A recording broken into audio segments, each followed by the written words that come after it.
السلام علیکم دوستوں، کیا حال ہیں آپ کے؟ میں امید کرتا ہوں کہ آپ لوگ ٹھیک ہوں گے۔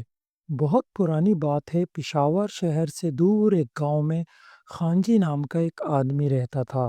اس کی عمر لگ بھگ 50 سال کے قریب تھی۔ اس کے پاس کچھ جانور وغیرہ بھی تھے، لیکن اس کے اخلاق بہت خراب تھے۔ وہ بلا وجہ اپنے ہمسایوں سے الجھتا اور جھگڑتا رہتا تھا۔ گاؤں میں کوئی اس سے زیادہ منہ نہیں لگاتا تھا۔ خان جی کا ایک بڑا بھائی سعودی عرب میں رہتا تھا، جہاں وہ ٹرک ٹریلر چلاتا تھا۔ وہ کئی سالوں سے باہر تھا۔ وہی وہاں سے پیسے بھیجتا تھا اور خان جی انہی پیسوں سے یہاں مختلف چیزوں پر خرچ کرتا۔ کچھ پیسے وہ اپنی جیب میں بھی رکھ لیتا، یوں ان کی زندگی گزر رہی تھی۔ ایک دن بڑے بھائی نے خان جی سے کہا، کیوں نہ تم گھر کے ساتھ والے مکان کی تیسری چھت ڈلوا دو، میں پیسے بھیج دیتا ہوں۔ خان جی فوراً مان گیا، کیونکہ اسے معلوم تھا کہ اس طرح وہ کچھ پیسے دبا لے گا، مطلب اس کے کچھ دن زیادہ مزید اچھا گزارا ہو جائے گا۔ بڑا بھائی اس کی طبیعت بھی جانتا تھا، اس سے واقف تھا، مگر مجبور تھا، کیونکہ گاؤں میں کوئی دوسرا مرد ایسا نہیں تھا جو اس کے کام کر سکے، سوائے اس کے بھائی کے۔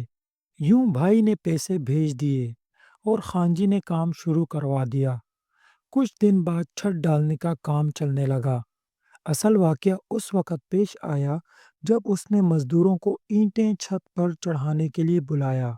3 مزدور آئے، ان کی بات طے ہوئی 5,000 روپے میں۔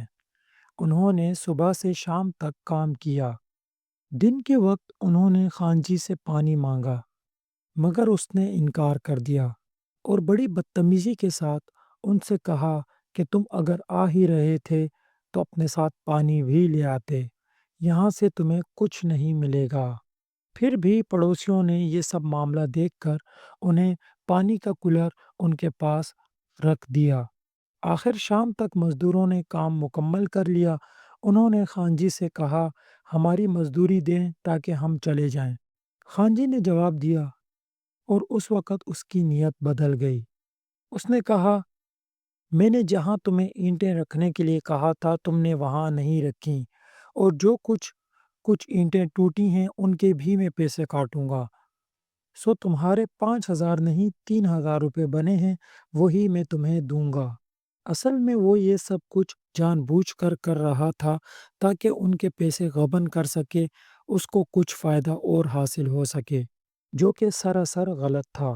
پھر مزدوروں نے کہا، ہم نے جو بات تم سے طے کی تھی وہی کام کیا ہے، تو ہمارے کو پیسے پورے دو گے، اس میں تم کوئی کٹوتی نہیں کرو گے، یہ سراسر غلط ہے۔ بات بڑھ گئی۔ اسی دوران خان جی کے 3 نوجوان بیٹے بھی باہر آ گئے۔ مزدور بیچارے سارا دن تھکے ہوئے تھے اور خان جی کے بیٹوں نے موقع دیکھ کر انہیں خوب مارا، ان کے ساتھ زور زبردستی کی، انہیں مارا پیٹا۔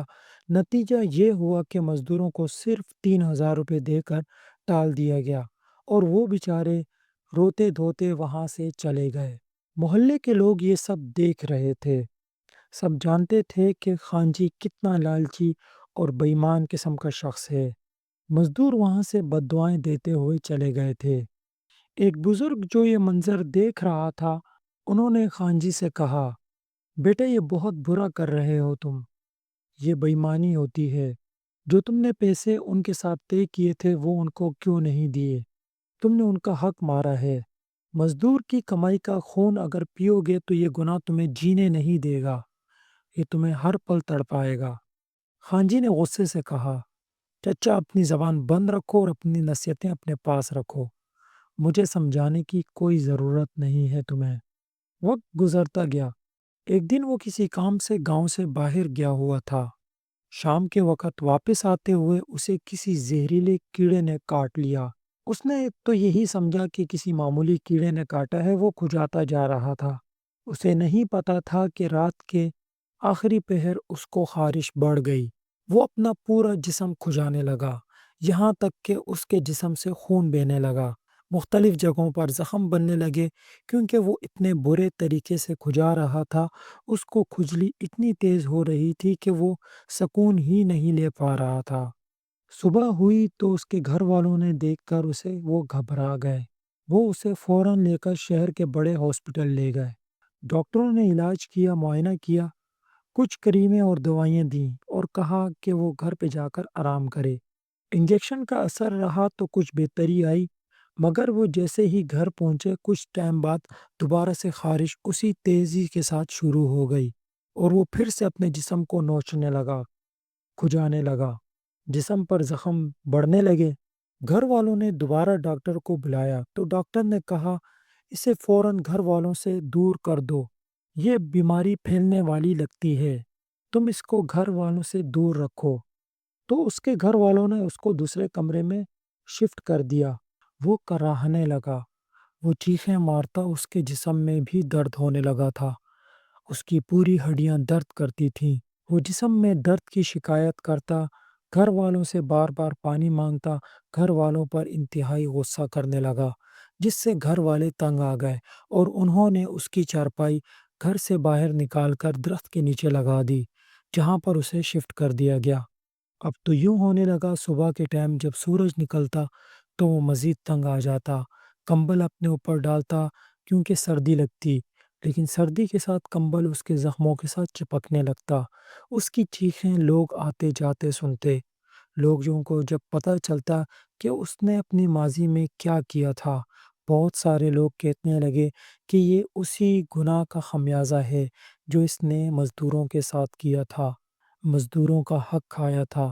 اس کے بعد تو یوں ہوا کہ خان جی نے ایک دن اپنے بڑے بیٹے کو کہا کہ برائے مہربانی تم جا کر ان مزدوروں کو تلاش کرو، کسی طریقے سے ان کو واپس لے آؤ، میں ان سے معافی مانگوں گا، ان سے 2000 روپے میں نے کاٹے تھے، میں ان کو 10,000 روپے اوپر دوں گا، وہ مجھے معاف کر دیں تاکہ میری اس عذاب سے جان چھوٹے، کیونکہ میں نے یہ غلط کیا تھا اور آج مجھے اسی کا خمیازہ بھگتنا پڑ رہا ہے۔ اس کے بعد اس کا بڑا بیٹا شہر کے قریب گیا، باہر بھی دیکھا، گاؤں میں بھی بہت سارے لوگوں سے پوچھا، لیکن ان مزدوروں کا کچھ پتہ نہ چلا، کیونکہ وہ مزدور اس دن کے بعد سے وہاں سے چلے گئے تھے۔ وہ یہ سمجھنے لگے کہ اس گاؤں کے لوگ اسی قسم کے بے ایمان لوگ ہیں، جو دوسروں کا اور مزدوروں کا حق کھاتے ہیں۔ شکریہ۔ اگر آپ لوگوں کو یہ کہانی اچھی لگی ہو تو چینل کو ضرور سبسکرائب کریں، ساتھ ہی میں لائک کر دیں۔